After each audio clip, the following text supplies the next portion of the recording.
Most of you guys know me. My name is Lindsey. I'm the occupational therapist here at the Parkinson's Exercise and Wellness Center. Most of you know that I also work at PEWC as a clinical instructor and spend some time there at a day center for people with multiple sclerosis. But a big part of my job is to be here to work with students and work with you guys. And so we've been hearing a lot of people asking, what is occupational therapy? What do I do? What's that big packet I filled out a year ago? So here today, we are going to kind of talk about all of that. And so this is Lindsey, and I'm going to let Lindsey introduce herself as well. Hi, I'm Dr. Lindsey Jarrett. I am a clinical researcher here in town. I serve on a nonprofit here in town as a researcher, and then I also work for the VA. And my dad is a fighter here, George Weaver.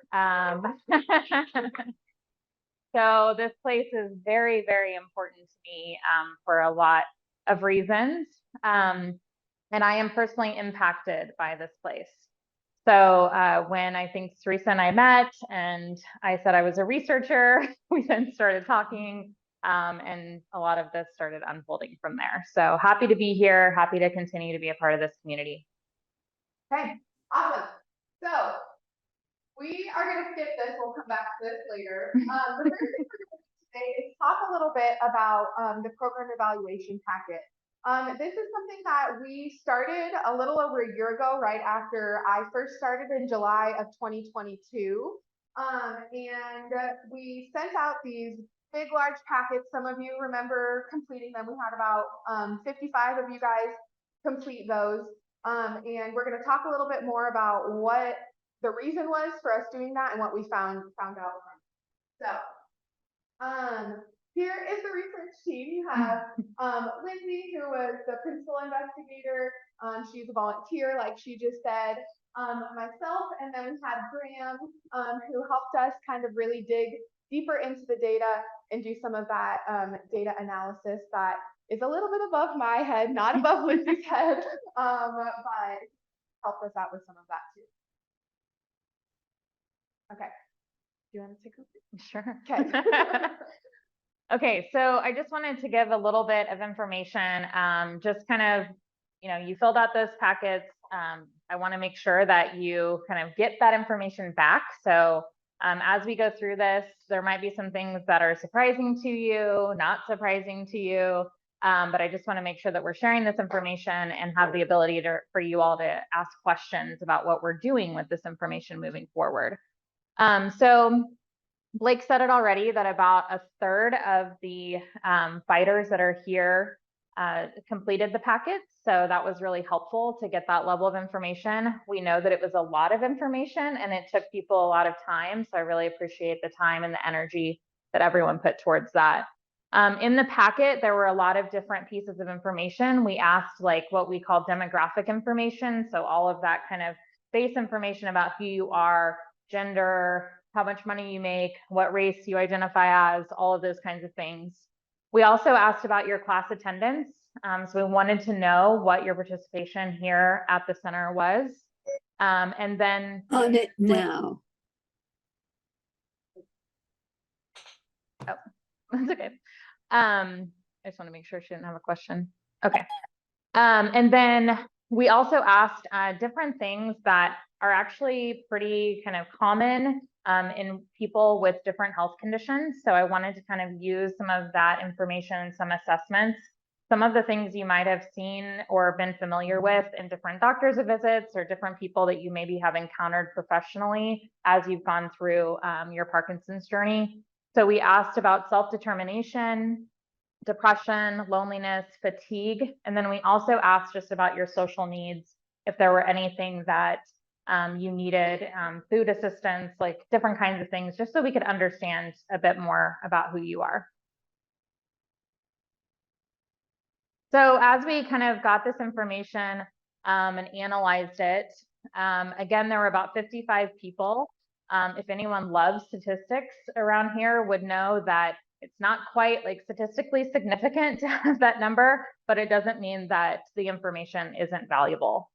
So we wanted to kind of get information from each assessment, each question, and see if there was anything that we could sort of take from it and then use for future programming here at the center and to better understand what you might need. And so one of the things we just kind of looked at are like age and gender. So we kind of want to understand what the baseline of the folks that use the services here. So you can kind of see the average age of females, the average age of males, and that there's a higher proportion of males than female. I don't think that's surprising. You probably see a lot more male fighters here, but I do think that the numbers have been kind of balancing a little bit more throughout the years. Then we also ask questions about health insurance. I think this is something that, especially if you're diagnosed with something, it's something that you have to navigate. You know, your health insurance might change. You might be getting additional services. You might still have employer-based insurance. You might have insurance through your spouse. And so we just kind of wanted to understand what types of health insurance. I think also there might be people here at the center who help you navigate a lot of those things. And I think you help navigate each other on those things as a community. So I think it's important to know that information. So, oh yeah, go ahead. Oh, I was just gonna read it. Yeah, sure. Go ahead. I was just gonna say, for those of you who might have a hard time with reading this, over 75% of our population here is on Medicare or Medicare with some other sort of supplemental insurance as well, which is good information for us to know as we are helping answer questions for you guys that you have about healthcare, but also as we move forward, as we apply for different grants and other different types of funding opportunities, those are reasons that it's important for us to know that. And so just giving you a little more context as to why we asked. So. And again, this might not be surprising information for any of you. All right, so this is actually one that I wanted to personally kind of understand is the amount of kind of prescription medications. Sorry, Dad, I'll call you out on this one as an example, but that's where my personal insight is from this, is just understanding the amount of prescription medication management that has to be just really considered in this type of condition or in this type of diagnosis. And so I wanted to get a better understanding of what that looked like for everyone else in the community. And it might be something that we can think of in connecting, you know, different people that are maybe on the same types of medication, or people that want to understand, oh, I was asked about this medication and my doctor wanted to see if I should try it. You know, there might be people within this community that can help and answer some questions about those. So I wanted to kind of understand, what does that prescription medication look like here for the fighters at the gym? So I think it's important to kind of see, you know, if you look at over half of this pie chart, you see, you know, at least 4 medications, but you also see a big chunk of people that are on 6 or more medications. And I think that's not only important for how you're managing the condition itself, but also in how that might be just interacting with your own health, like outside of what you might think of with Parkinson's, like your fatigue. Think about how you wake up and try to do daily tasks. That medication might be part of that consideration. So that's really why I collected this information. If you got to that form and we're kind of wondering, why is this asking me how many medications I'm on? I'm just kind of interested in whether that information is helpful to even create maybe even new programming or support mechanisms here at the center. Was there anything you wanted to add there? Covered it all. Okay. Oh, sure.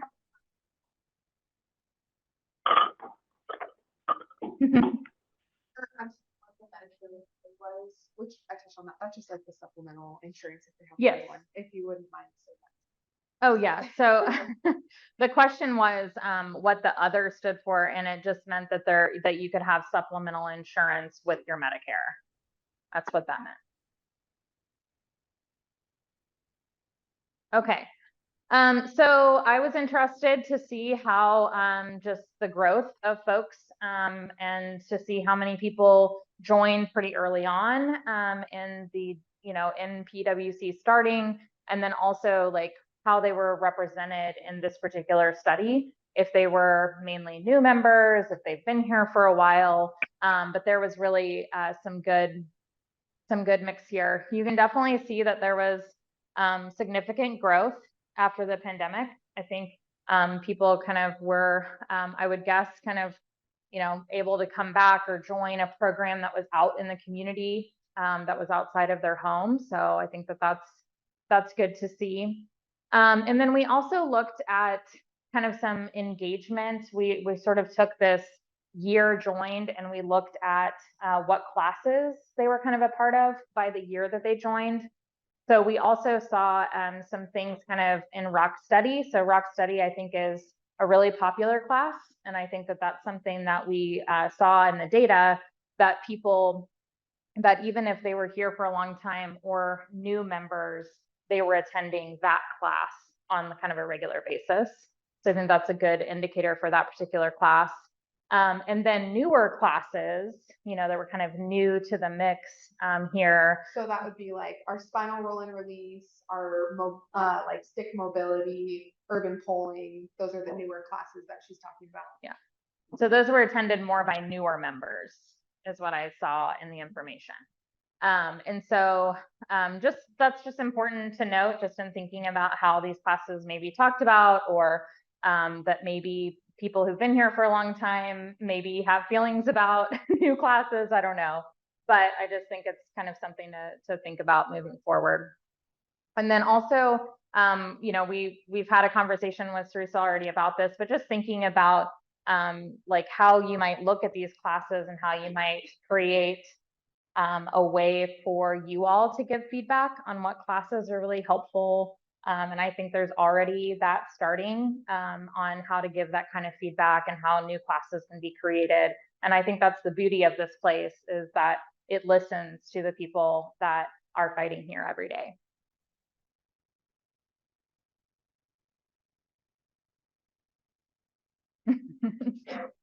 Technology. There we go.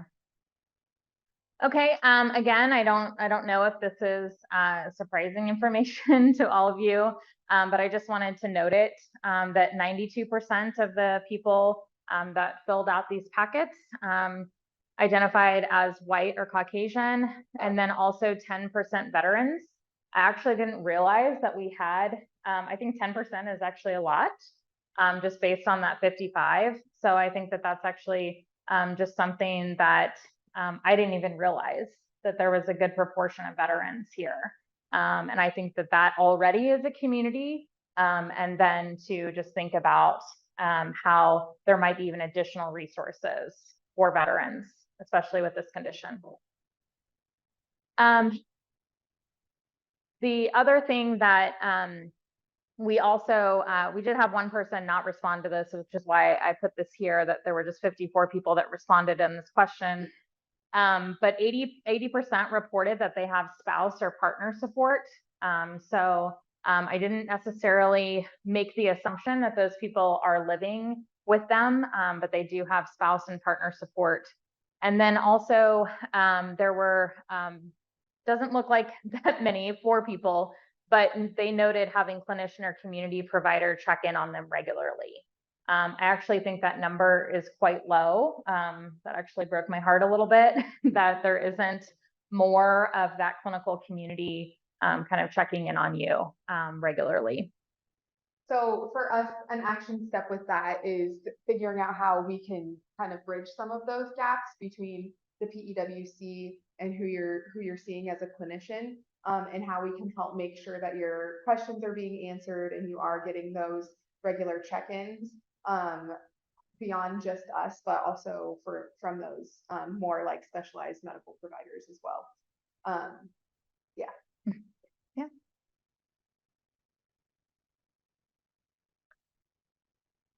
Okay.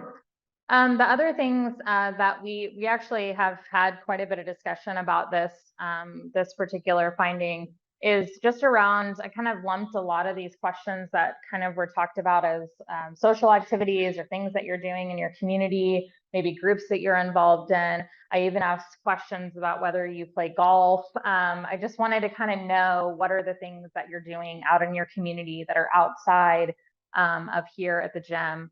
I also was interested in if you do any additional exercise. I was interested in if you're in a support group, if there's a community support group. I was kind of interested if there were people that were doing that. Over half are not involved in support groups. There are other support groups. I could dig into this data and like really nerd out. But I think that there are support groups that there are, members that might be a part of, like AA is a support group that was actually listed quite a bit. So there are things like that that I think are important just to know that people do have another mechanism for support in their community. So that was really great to find. And then also, I'm just kind of understanding like what's that frequency look like how often are you involved in your community at different things. Some people might just go to church on the holidays, for example, or go golfing one time a year, go on a fishing trip, something like that. But I was kind of interested to see that people are kind of either participating on a monthly basis in their community with different events and social activity, and then even a good portion of people just doing it a few times a year. So I think it was great to see that level of activity in the community.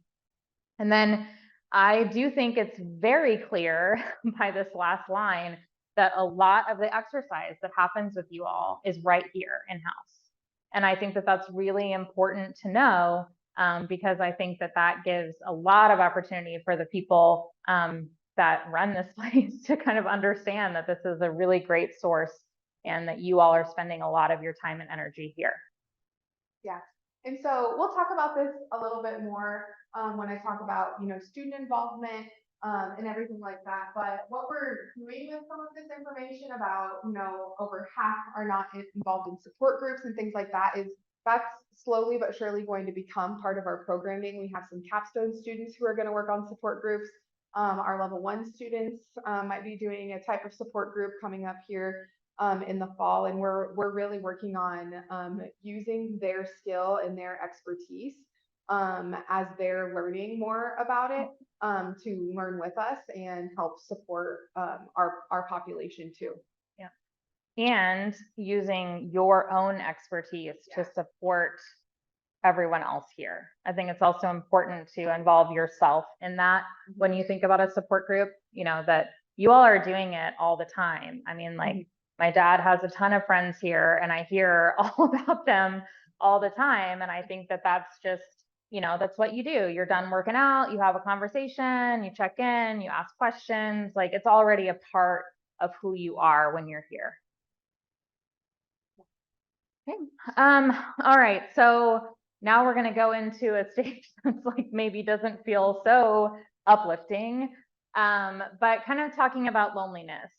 There's a lot of literature, statistics, all the stuff that I take too much time in the day to read. But there's a lot of information about people with chronic conditions who have a diagnosed disability, who have really any sort of like chronic disability, those kinds of things that you may be experiencing in your life. And there's a lot of information that kind of shows that you're a little bit more prone to loneliness.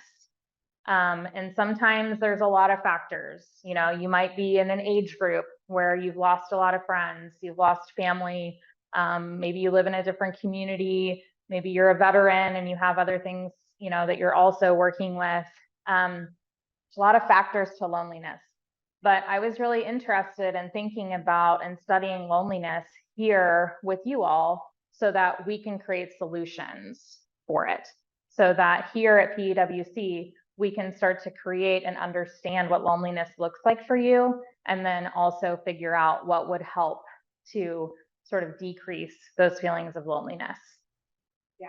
And for those of you who have had a reassessment sometime in the last year, I know that's not quite everyone. We're getting close to the point where everyone should have had the opportunity to have a reassessment. But the UCLA loneliness skill is included within your reassessment now. And part of that is not because I'm going to call you out and say, you scored, hi, you scored low on the UCLA. What But it's so that as a whole, we can look at that and see the trend of, hey, when we did this a year ago, this was our average score. Are we moving up? Are we moving down? And exactly what Lindsey said, kind of trying to figure out ways that we can help address that for our population as a whole. So again, not singling you out. The students score it and then put it somewhere separate from your name. So I'm never going to call you out on that one, but it is really important for us to track it, and it's really important for us to have honest answers on that one too. So, Yep. Yeah. And a lot of loneliness, sometimes people get confused with words like loneliness and depression. They're not the same thing. So we don't have to think about it like that if that's something that you think about when you hear or talk about loneliness. But it's something that can come and go. It's something that can last long time, something that can be brief. But also there's a lot of evidence that shows that creating community actually combats and decreases loneliness. So I think there's a great opportunity here at PEWC to use all of the things that are already building and growing here to help you feel less lonely if that's something you're experiencing.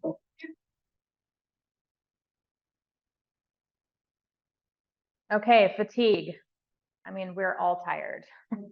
So like I would, none of these findings were necessarily surprising to me. I think that, fatigue is really hard to measure because I do think that we think about it when we think about feeling tired, and I think this condition has a lot of really horrible impacts around fatigue.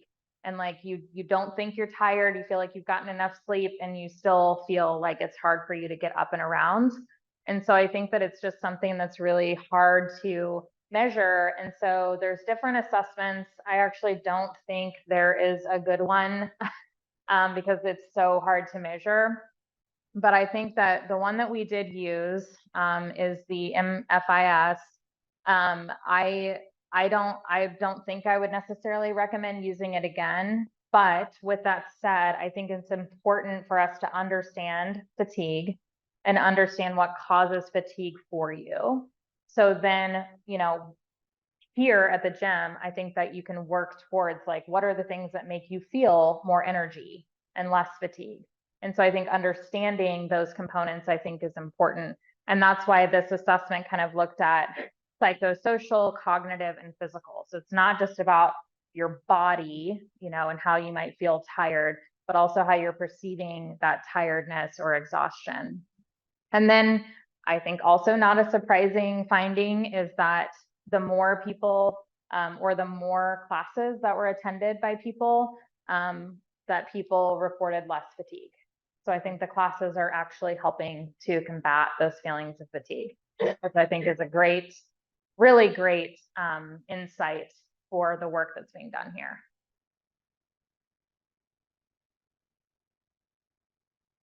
Okay, I don't really have like a lot. I think I kind of talked about this when I was talking about social impact.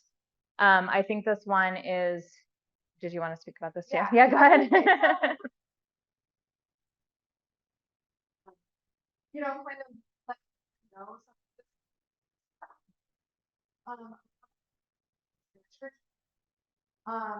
a lot of people are, interested in some of these alternatives. Maybe haven't had a chance to, look into them as much yet. And so our insight from this is that there might be an opportunity to offer classes on additional therapies. So like a couple weeks ago, we had a nutritionist come in and talk. We've had people from DBS companies come in and talk to us, and you guys have probably seen that within the last probably year, 6 months here, we've really increased the number of people coming in and talking about different things and different options with Parkinson's.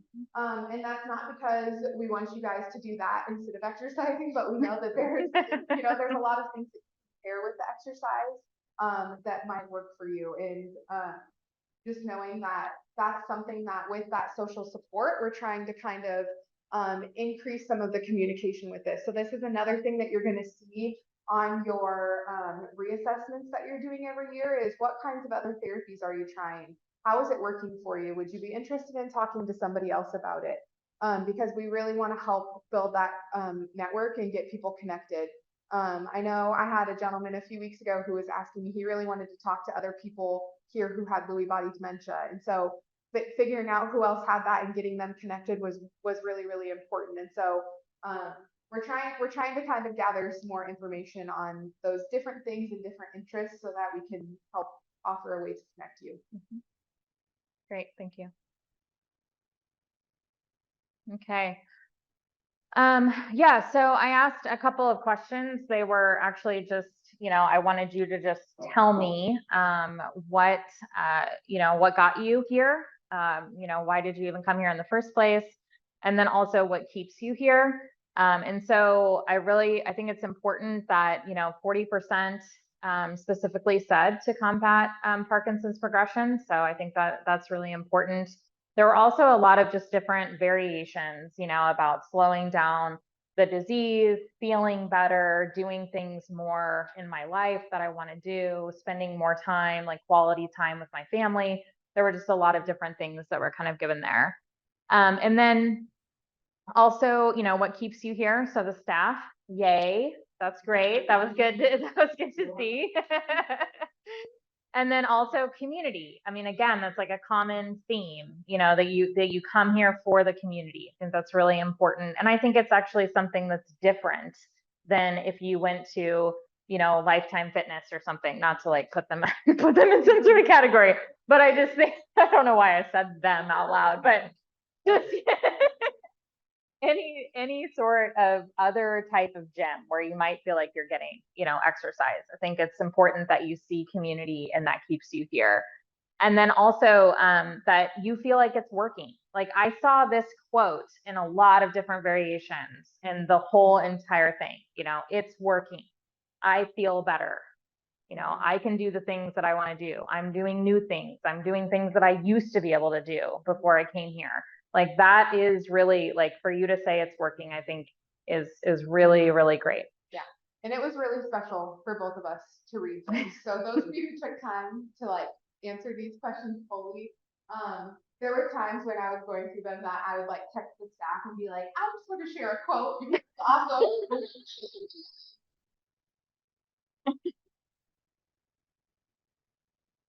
So yeah, same thing. Looking together, and it's just kind of correlates like the larger the word size is, it was the more frequent it was on like what are your main goals for attending PEWC. So slowing the progression of Parkinson's, balance, mobility, exercise, physical fitness, quality of life, are all things that were said pretty often.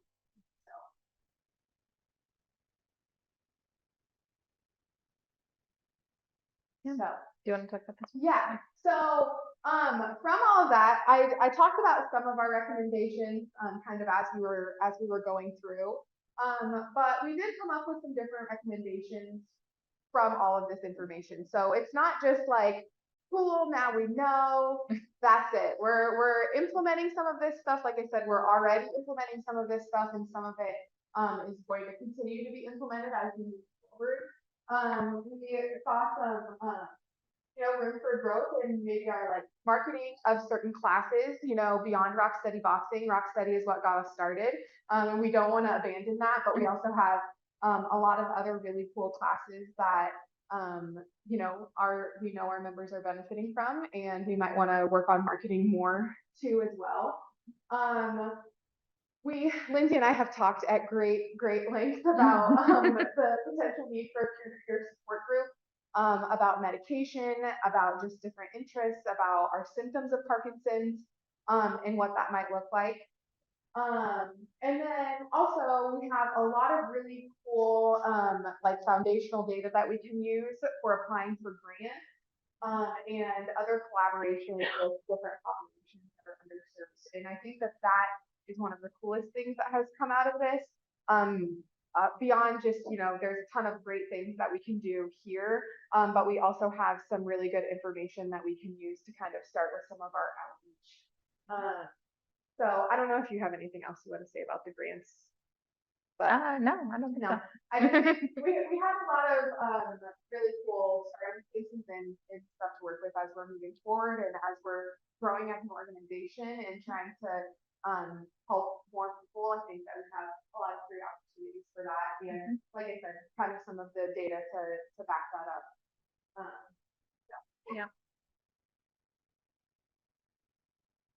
All right. So kind of some questions, and you guys don't have to like answer these right now, but these are things that I want you guys to chew on, and you can email me or come up and find me. What else do you guys want to know? What do you want me to delve further into?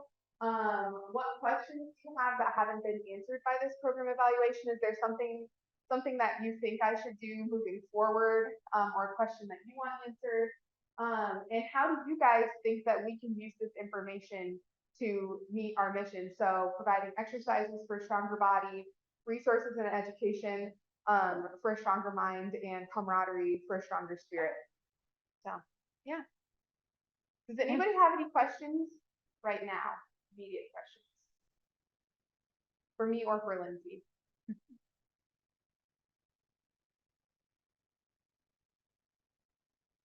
Okay. Okay. This is Linda Schmidt. Can you hear me? Yes, we can. Hi. I appreciate you going over all of this. One of the things that I was surprised about were my doctors did not know about the PEWC, which I find unbelievable when they're dealing with people with Parkinson's disease.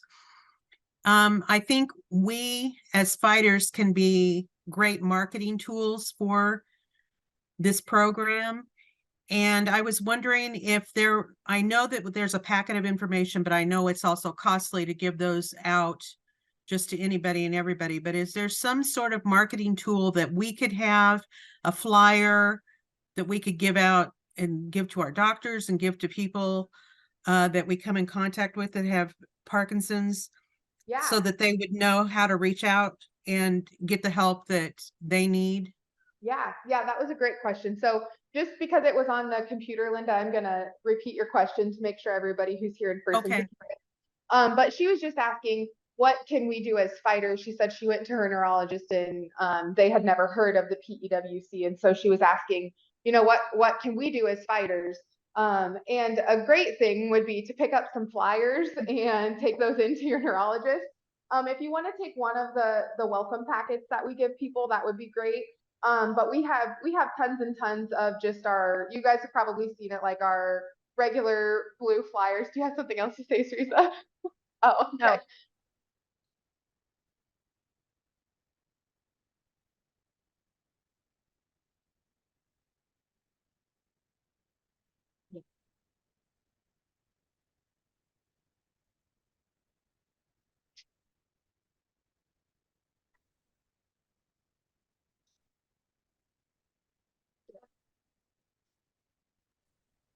We can't hear her.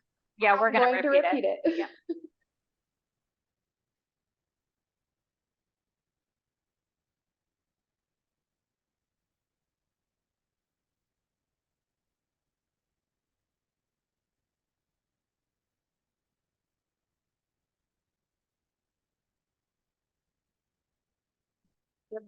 Yep. So just to summarize what Teresa said, she said, yes, we absolutely have flyers. We have a program summary flyer that has all of our different classes that we offer. And then we also have a separate flyer that is like our more research-based classes to, if that's something that they're interested in knowing about, if they want to double check our work, that is available as well. So you are more than welcome to stop at the front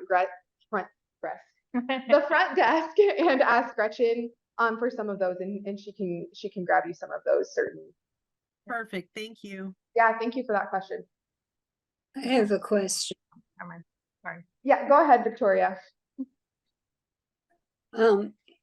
In the information packs or the brochures, do they have the affiliation with KU Medicine? Is that mentioned?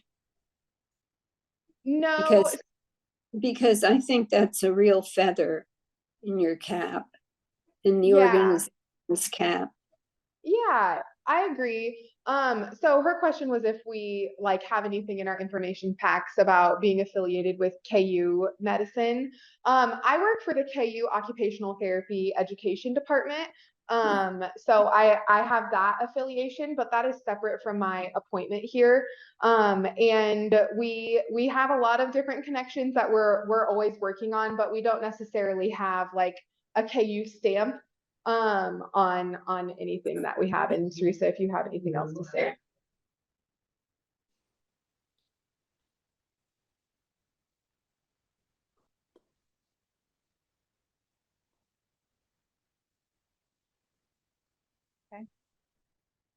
Yeah, go ahead. Do you want to say something, Teresa? The only thing I would say, and that's this is that meant how we have Mhm.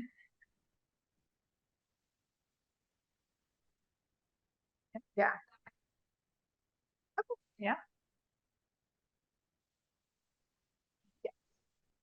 I'm guessing that the KU Learning Lab sign is like funded by KU. I'm guessing that that is like a direct KU thing, but since KU doesn't, I don't know. We can talk about it more outside of this situation. Yeah. Yeah.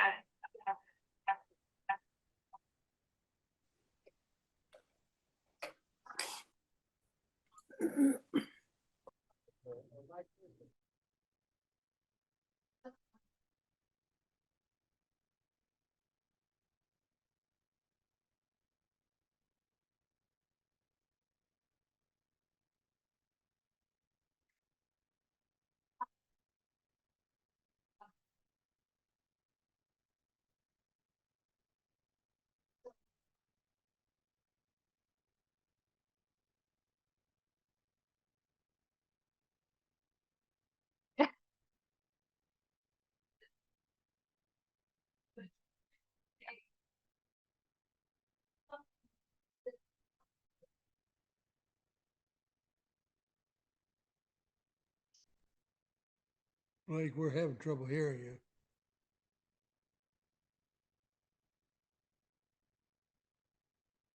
We can't hear you at all. We're gonna repeat it here in just a minute.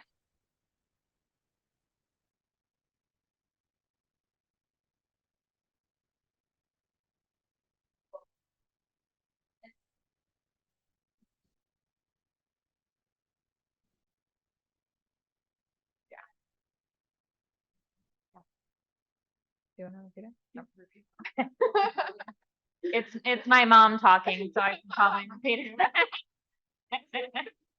Yeah, no, I think that the sort of summary of what she said was around, it's not just about people that are treating you specifically for your Parkinson's, but also for the other doctors or other health providers that you're seeing, to also be aware of your condition, but maybe also be aware of just even this place.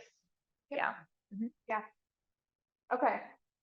All right, we've got a little bit more to talk about today. I want to talk, and if you want to stay up here, you can, or you don't have to. I'm going to talk a little bit about the OT students. Okay. I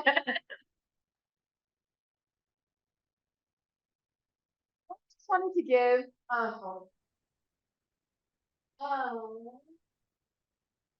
okay. I just wanted to give kind of an update for you guys with the OT students that we have running around here. I know there's a lot of them, especially in that second half of the week. We've got level 1 students, we've got level 2 students, we've got capstone students, there's speech students, there's, we have a whole bunch going on. And so I just wanted to take a minute to kind of like give everybody a short little introduction to students if you haven't had it before, and let you guys know a little bit more about the purpose that they serve for us, what we do for them, and what, that as a whole is doing for the Parkinson's community as a whole outside of just here at the PEWC. So, the PEWC's contribution, what what the fighters give, what the staff gives here, is facilitation of education for future providers. So you guys are helping them learn signs and symptoms of Parkinson's, common things we see in Parkinson's disease, so much more, even like what Debbie was just saying about like some providers don't even know what Parkinson's is. And, you know, as they go out, they bring their knowledge with them as they head into their other field works in the community, as they head out to their own practice, you know, once they've graduated. And so in general, it advocates for our population. It advocates for Parkinson's disease on a lot of different levels. The students are bringing a lot to the table too. They have a ton of education. Some of them, by the time they get here, they're like ready to graduate with their doctorate degree, in their own individual perspectives, their own individual backgrounds, from their fields, and their just general expertise as future clinicians. And then again, the contribution to people with Parkinson's, it helps increase awareness of the PEWC as they go to different places, and other community areas, like I said, in fieldwork and for their career. So that's a short list, but I had to end it. So I want to talk about all of the different types of occupational therapy students that we see here, since that's kind of what we're seeing most.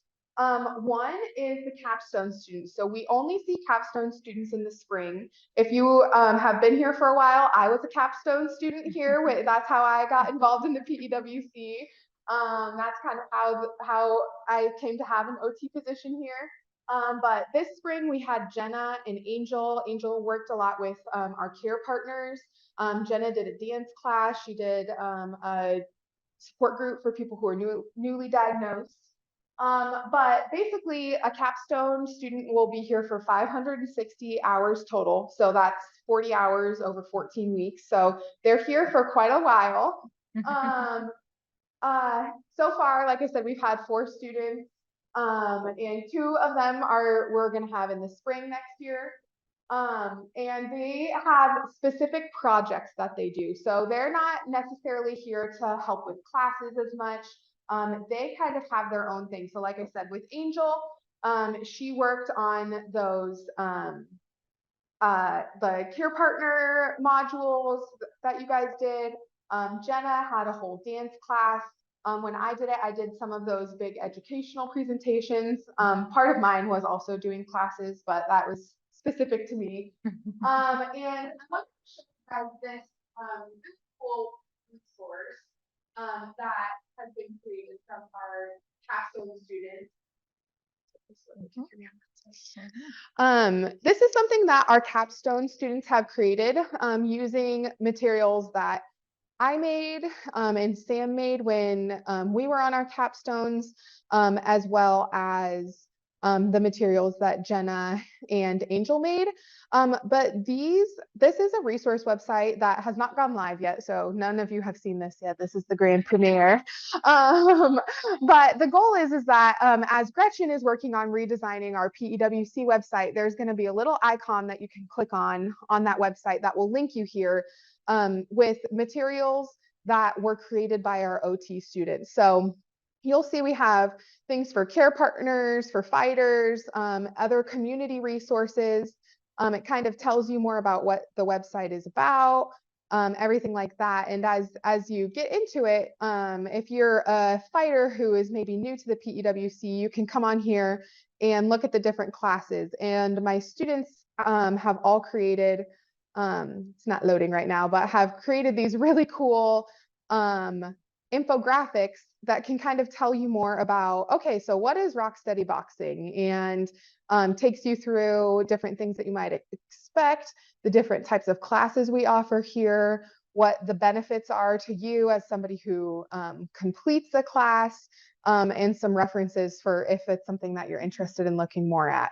So this is just one of the very many resources that we have available on this website. And I'm not going to take you guys through all of it, but if you're interested in seeing more about this, I can email you the link to the website. We have one for Partey, shout out Stephanie. But we have, you know, a lot of different things on here, and also different things that the students have done different groups on, whether that's, you know, counting money, or whether that's anxiety and depression, all of those different resources are available on here. So just wanted to share that with you guys and let you know that that's something that will be becoming even more available soon once Gretchen is getting finished with the website. So that's our capstone. And then we have our level 2 fieldwork students, which right now are our lovely Mackenzie and the lovely Peyton. They are here for 12 weeks total, and they do about 24 hours a week here over the 12 weeks. They are paired with the KU movement disorder clinics and ALS clinics. So on Mondays and Tuesdays, you don't see them around because they are at KU working with Bailey Borgmeyer, who is another occupational therapist, working with people who have ALS. They work with Dr. Pawa and Dr. Lee for people who have Parkinson's disease. And then they also work in the muscular dystrophy clinic. So they're learning more about other neurological conditions as well on their field work. And we'll have 4 of these students yearly, so 2 in the spring and then 2 in the fall. And one of the really big things that they do here are reassessments. Sarisa, that was one of the first things that she told me she wanted to start when we found out that we were having students as a bonus to our program. It's already really great, but to have that yearly check-in with an OT student where they can do some cognitive testing with you, some physical testing with you, just check in with you, see how things are going at home, seeing if there's any way that we can support you guys. I know we've had some people that we've checked in with and ended up doing a home evaluation, or some people we've checked in with that have ended up being appropriate for some one-on-one OT services, or some people that have needed a little bit more help at home. And so we've helped get them connected with a student that can help them at home. You know, just all sorts of things like that that you might not even know that you can ask a coach about or ask an OT about, but it gives us a chance to bring up some of those things. And then, like I talked about before, I'm using this for program evaluation. So we talked about like the UCLA loneliness scale and some of those other things that we're now doing to kind of evaluate how the program is moving as a whole. The other great thing is offering one-on-one OT services. 3 to 4 individuals can be seen by each student while they're here to work on just some of those things that you might be referred to an occupational therapist for. You can see them here and you can see them free of charge. It's good for them to have experience with treatment planning. And it's also great for you because you don't have to worry about going to a therapy clinic. And you can do it here right after class or right before class. And that can be a really, really, really good experience. So, all right, one more type of student we got to talk about, our level 1 fieldwork students. So this is like Kara and Lauren, for those of you guys who have been around. We also have 2 new level 1 fieldwork students that are going to be starting on Fridays. Sammy and Megan, almost forgot their names. But this will be 4 students yearly. And for service learning, they are in their very first year of OT school. So they've graduated their undergrad and they're starting grad school. And they're still really learning what OT is. And their main reason for being here is to learn more about Parkinson's, but also to learn, you know, where do I fit in? Where does OT fit in a community site? How do I learn how to speak to people? For some people, our students right now, they're pretty good at, you know, the talking part, but, you know, some students when they start, they might not have had a lot of face-to-face experience talking with people. And so it's really good for them to get in to an environment like this where everybody's friendly and they have a chance to learn more about living with a disability and what that looks like. They act as extra hands also during our classes. Some of you might have seen them, you know, hanging out a lot during classes and helping out, everything like that. And their final project, I'll show you guys the final project that our students last year did. They did a poster presentation for community members, and their whole goal was to see if PEWC members enjoyed meeting at an off-site but PEWC sponsored social activity. So they had one group meet at Dewey's And then another group met at Starbucks, and they took some data from that and presented that to their classmates and other community members. So I'm trying to talk fast because I know you guys have been here for a while, but we also have several certified OTA students. So students who are getting their associate's degree in occupational therapy to be occupational therapy assistants. We have a speech class that is hosted hybrid here at the PEWC through KU and Turning Point. We have some new capstone students starting. I always have PT students reaching out to me, PTA students reaching out to me wanting to come shadow. And you know, there's just a lot of other things in the works with other students, but I just wanted to give you guys a chance really to get to know more about the different levels of students that we have here as far as OT goes, and why you see all those gals running around learning more about Parkinson's. So